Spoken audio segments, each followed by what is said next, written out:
వాడింతకు ముందులా లేడమ్మా. ఇంట్లో కూడా ఎవరితో ఒక పలుకు ఒక ముచ్చట లేదమ్మా. ఆఫీస్ నుంచి రావటం, వాడి రూమ్లో కూర్చోవడం, ఒక్క భోజనానికే బయటకొస్తాడు. వాడలా ఉండడం వల్ల మేము ముగ్గురం ఎవరికి వారే యమునా తీరే అన్నట్టున్నాం. నువ్వు ఇదివరకు వచ్చిపోయినప్పటి హడావుడి హుషారు ఇప్పుడు దిలీప్లో లేవమ్మా. ఏమై తను పెళ్లి ఇన్విటేషన్ ఇవ్వడానికి వచ్చింది, అదేం లేదమ్మా. అవునమ్మా కావ్య, పెళ్లి కొడుకు ఏం చేస్తూ ఉంటాడు? తను యుఎస్లో చదువుకుని వచ్చాడు. మాల్స్ గ్రూప్ ఆఫ్ కంపెనీ నడుపుతున్నాడు. ఏమ్మా కావ్య, పెళ్ళైన తర్వాత అమెరికాలోనే సెటిల్ అవుతారా? అలాంటిదేం లేదు అంకుల్. అంకుల్, ఒకసారి దిలీప్ని పిలిస్తే ఇన్విటేషన్ ఇచ్చి వెళ్తాను. వద్దులే అమ్మా, వాణ్ణి పిలవటం ఎందుకు? మాకిచ్చేళ్ళు మేము చెప్తాంలే. అది కాదు అంకుల్. మా మాట వినమ్మా. వాడు కాస్త అప్సెట్ అయి ఉన్నాడు, పర్టికులర్గా నీ విషయంలోనే. మాకు ఆ బాధ ఉందనుకో. ఈ పరిస్థితుల్లో నువ్వు వాడికి ఇన్విటేషన్ ఇస్తే అనవసరంగా మీ ఇద్దరి మనసులకు కష్టం కలుగుతుంది. అందుకే వద్దంటున్నానమ్మా. I'm sorry aunty. దేనికమ్మా సారీ? నేను మిమ్మల్ని అందరినీ కాదన్నందుకు. చచా, నువ్వెందుకమ్మా సారీ చెప్పటం? మాకు అదృష్టం లేదు, నువ్వు మాకు దక్కలేదు. నువ్వు మా ఇంటి కోడలుగా రాసిపెట్టలేదు. సర్లే, ఇప్పుడు అవన్నీ ఎందుకు? ఆ శుభలేకివ్వమ్మా.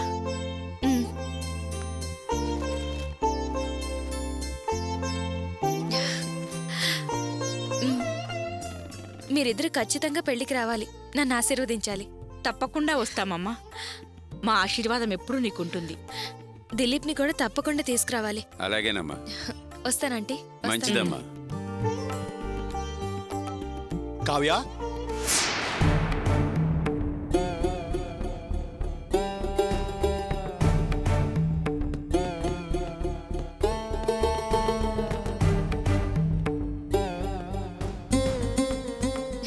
హాయ్. హాయ్ కావ్య. ఏంటి నీ మటుకు నువ్వు వచ్చేసి వెళ్ళిపోతున్నావు? అసలు నేను ఒక్కడిని ఉన్నానన్న సంగతే మర్చిపోయావా? ఎప్పుడొచ్చావు? కనీసం నాతో ఒక్క మాటన్నా మాట్లాడలేదు. ఏమా, కావ్య వచ్చిందని నన్ను పిలవచ్చు కదా? లేదు దిలీప్, వాళ్ళు పిలుస్తామన్నారు. నేనే బిజీగా ఉంటావు, డిస్టర్బ్ చేయొద్దన్నాను. ఏంటి సడన్ సర్ప్రైజ్? Anything special? నా మ్యారేజ్ ఇన్విటేషన్ ఇచ్చి వెళ్దామని వచ్చాను. ఓకే, చాలా బిజీగా ఉండుంటావు. ఈ టైంలో కూడా మర్చిపోకుండా ఇన్విటేషన్ ఇచ్చినందుకు చాలా థ్యాంక్స్. ఏంటి అలా అంటున్నారు? మిమ్మల్ని నేనెలా మర్చిపోతాను? మీరు తప్పకుండా పెళ్లికి రావాలి. Sure. Bye Dilip. Bye. Dilip, ఏంటి కావ్య? చిన్న రిక్వెస్ట్. రిక్వెస్ట్ ఏంటి? నువ్వు ఆర్డర్ వేయచ్చు. త్వరలో నీ ఇన్విటేషన్ ఇవ్వాలి. ఇంతకు ముందర లేవని ఆంటీ అంకుల్ అంటున్నారు. ప్లీజ్ దిలీప్, మీ వాళ్ళందరూ హ్యాపీగా ఉండాలంటే ఇలా ఒంటరిగా ఉండకూడదు. త్వరగా పెళ్లి చేసుకో. బయలుదేరు కావ్య, నీకు చాలా పనులుంటాయి. ఏంటి దిలీప్, నేను అన్నదానికి సమాధానం చెప్పకుండా నన్ను బయలుదేరమంటున్నావు? కావ్య, మ్యారేజ్ అనే ఐడియా నాకు ఇప్పుడు లేదు. ఎప్పుడు కలుగుతుందో చెప్పలేను. ఒకవేళ మ్యారేజ్ ఐడియా కలిగితే రేపే రావచ్చు, నెలలు సంవత్సరాలు పట్టొచ్చు. లేదా అసలు ఐడియానే రాకపోవచ్చు. అందుకే ఆ విషయంలో నీకు నేను మాట ఇవ్వలేను. అయినా ఇప్పుడు అవన్నీ ఎందుకు, వదిలే. సరే, నేను వస్తాను.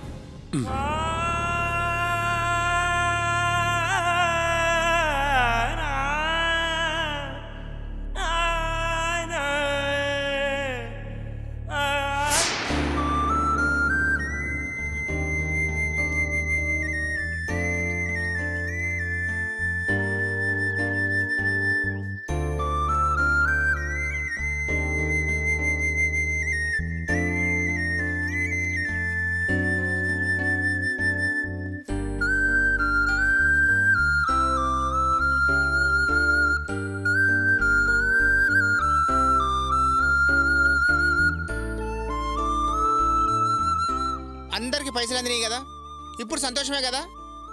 4 పైసల కోసం చదువు కూడా పక్కన పెట్టి పిండమ్మి బతుకుతున్నారు. ఆడేనో చిన్న తప్పు జరిగింది, అందుకోసం కొత్తగా కొనుక్కున్న బండి అమ్మేసి ఆ పైసలు తెచ్చి మీకు ఇచ్చిర్రు. ఇక వాళ్ళు పిండి వ్యాపారం చేయరు. అందుకు నేను గ్యారంటీ. అందుకని మీరంతా జర పెద్ద మనసు చేసుకొని గా పోలీస్ స్టేషన్కి వెళ్ళి ఇచ్చిన కంప్లైంట్ వాపస్ తీసుకోరు. లేకపోతే గా పోరన్ లైఫ్ బర్బాద్ అవుతుంది.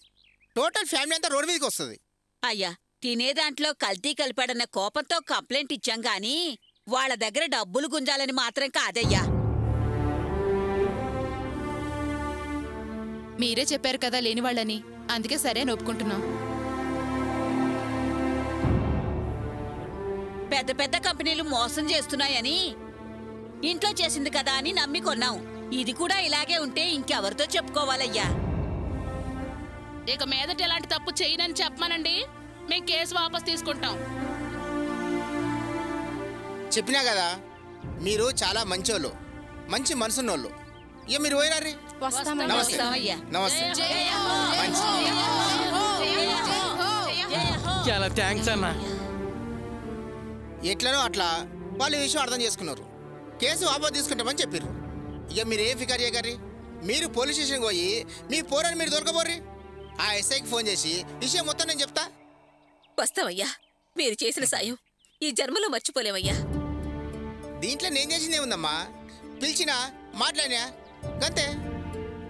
బండమ్మి పైసలు తెచ్చింది మీరే కదా. వెళ్ళి మీ పిల్లల్ని తీసుకోపోండి. వస్తామయ్యా. చాలా థ్యాంక్స్ అండి. వీళ్ళు వస్తామన్నా. పోయిరా. ఏయ్, ఎస్ఐకి ఫోన్ చేసి చేస్తున్నా అన్న.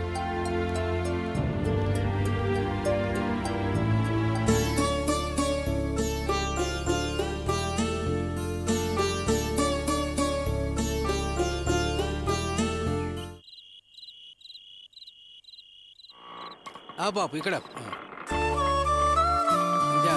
ఇదిగో బాబు పైసలు ఇగో. మెల్లిగా మెల్లిగా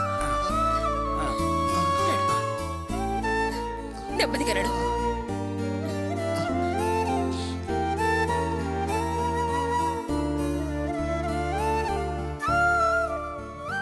ఏరా, ఇక నుంచైనా అంత మంచి జరగాలని దేవుణ్ణి మొక్కుకున్నావా? మనకెప్పుడు ఏ ఇబ్బంది కలిగినా అది పాపిష్టోళ్ళ దిష్టేరా. ఇక నుంచైనా మనకంత మంచి జరుగుతుందిలే. రా రారా.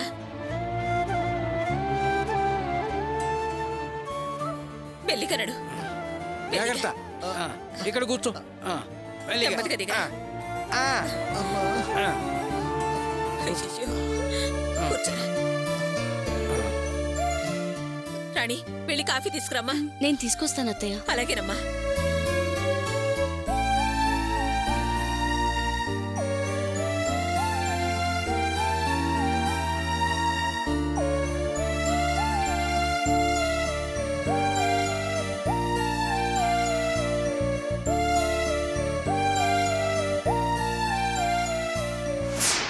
మొహం మీద నెత్తురు చుక్కలేదు, ఎలా ముడుచుకుపోయిందో చూడు. వాళ్ళ సహాయం లేకుండా పోలీస్ స్టేషన్ నుంచి బయటికి తీసుకురావడం కుదరదనుకున్నారు. కానీ తీసుకొచ్చేసాం కదా, అందుకే మొహాలు అలా పెట్టుకున్నారు. విషయం తెలియకని ప్రేమట ప్రేమ ఓ పరిగెత్తుకుంటూ వచ్చారు. మీరు వద్దు, మీ సాయం వద్దని తిప్పి పంపించేశారు కాబట్టి సరిపోయింది. మన పరువు నిలిచింది. చూడయ్యా, ఇల్లు వాకిలి లేకుండా భార్య బిడ్డల్ని పట్టించుకోకుండా తిరిగేవాడివి. ఈరోజు అందరూ శభాష్ అనేలా నీ బిడ్డని ఎవరి సహాయం లేకుండా బయటికి తీసుకొచ్చావు. ఇక ఎవరి దయాదాక్షిణ్యాల మీద ఆధారపడి బతకాల్సిన అవసరం మనకు లేదని నిరూపించావు. ఏంటండి పిచ్చి కూతలో? ఎవరిని సాధించడానికి ఎందుకు ఈ అనవసరమైన మాటలు?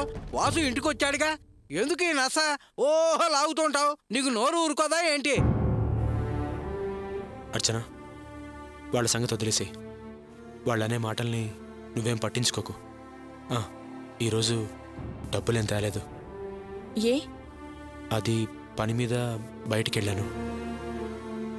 బయట పనంటే కలెక్షన్లకే కదా? కాదు, ఆర్డర్లు తీసుకోవడానికి వెళ్ళాను. దాహంగా ఉంది, కొంచెం మంచినీళ్ళు పట్టుకొస్తావా? ఊరికి పని పాట లేకుండా బజార్ను తిరిగే మనిషి అనుకున్నాను. చాలాసార్లు గొడవ పడి నిన్ను తిట్టాను కూడా. కానీ వాసు, నువ్వు జైల్లో ఉన్నావనగానే రాజకీయ నాయకుడిని తీసుకొచ్చి నిన్ను బయటకు తీసుకొచ్చాడంటే ఆయన విలువేంటో నాకిప్పుడు తెలుస్తుందిరా.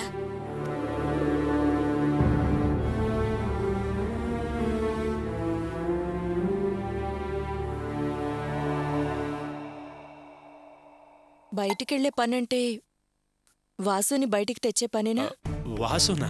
అబ్బే అదేం లేదే. అబద్ధం ఆడుకో. అసలు నీకు అబద్ధం ఆడడం కూడా సరిగ్గా తెలీదు. నువ్వు అబద్ధం ఆడుతున్నావని నీ కళ్ళల్లోనే తెలుస్తుంది. నీకున్న పరిచయాలకి, మామయ్యకున్న పరిచయాలకి ఎవరేం చేయగలరో నాకు బాగా తెలుసు. ఆ వేళ రాణికి సహాయం చేసినప్పుడే నేను నీతో అన్నాను, వాళ్ళకి నువ్వు సాయం చేస్తే నేనేం అనుకోనని. మళ్ళీ నా దగ్గర దాచాలని ఎందుకు చూస్తున్నావు? అర్చన, నీ దగ్గర దాయాలనుకున్నా నేను దాయలేను. ఇప్పుడెందుకులే, తర్వాత చెప్దాం అనుకున్నాను.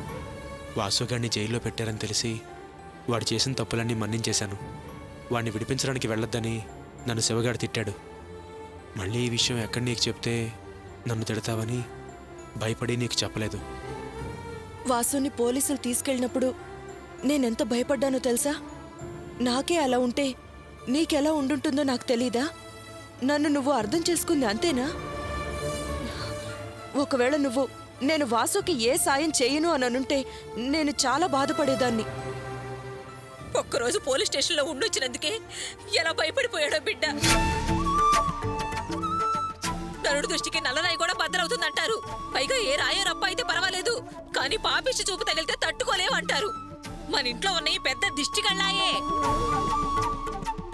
టీవీ కొన్నాం, బండి కొన్నాం, కడుపు పంటతో చూసుంటారు. అందుకే వీడు జైలు పాలయ్యాడు. పెట్టాల్సిన దిష్టంతా పెట్టి చెయ్యాల్సిందంతా చేసి గదిలో కూర్చుని ఒకటే ఏకలు పక్కపక్కలు. నువ్వు మాట్లాడకయ్యా. వాళ్ళ వారం లేని తనానికే వీడికి ఇలా జరిగింది. వాళ్ళ గురించి ఇంకొక మాట మాట్లాడామంటే మర్యాదగా ఉండదు. ఎందుకు మాట్లాడకూడదయ్యా? అసలు నిజం చెప్పాలంటే పిండి కల్తీ చేసింది వాళ్లే.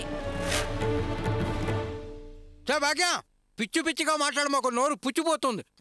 నేనే ఊరికే అనడం లేదయ్యా. పొద్దున్నే ఆ పిండి మన దోశలు వేసుకుని తిన్నావా లేదా? మరి మనకేం కాలేదే? షాపులో వేసిన పిండిలో కల్తీ ఎలా అయింది? కావాలనే మన వ్యాపారం దెబ్బతీయాలనే వీళ్లే ఏదో కలుపుంటారు.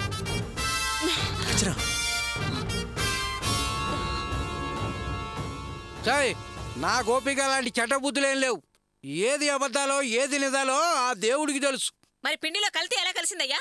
వాసు తీసుకెళ్లి బ్యాగులో ఎవరైనా మార్చారా?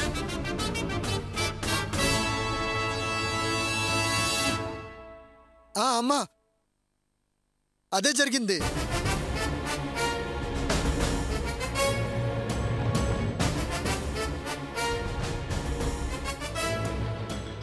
ఏంటో నువ్వనేది? అవునమ్మా.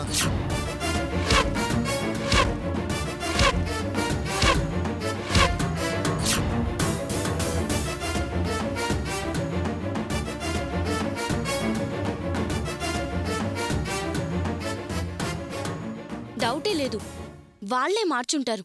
ఆ మార్చిన వాళ్ళు మా నాన్న మనుషులే అయ్యుంటారు. ఏంటమ్మా నువ్వనేది? మీ నాన్న అలా ఎందుకు చేస్తాడమ్మా? ఏంటమ్మా నువ్వు ఇంకా అర్థం చేసుకోవు? మేం బాగుండకూడదనే కదా మా పంచర్ కొట్టింది. అంతకుముందు రేవతను పనిలోంచి కూడా తీయించేశాడు. మనం పనిచేసి డెవలప్ అవడం ఆయనకి ఇష్టం లేదమ్మా. ఖచ్చితంగా ఈ పని ఆయనే చేయించుంటాడన్న అనుమానం. ఏమే అర్థమైందా? కల్తీ ఎవరు చేశారో? అవునత్తయ్య, మా నాన్న ఈ పని చేయించుంటాడు. నాకు ఆయన గురించి బాగా తెలుసు. ఆయన ఎవరి మీదన్నా పగబడితే ఇలాగే చేస్తాడు. పగ తీరే వరకు నిద్రపోడు. తన మన అని కూడా చూడడు. వాసు విషయంలో కూడా ఈ పని ఆయనే చేస్తుంటాడు. అత్తయ్య, ఆయన్ని ఊరికే వదలను.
శభాష్!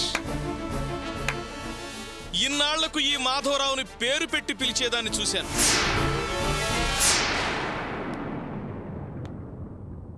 ఏం కావాలి?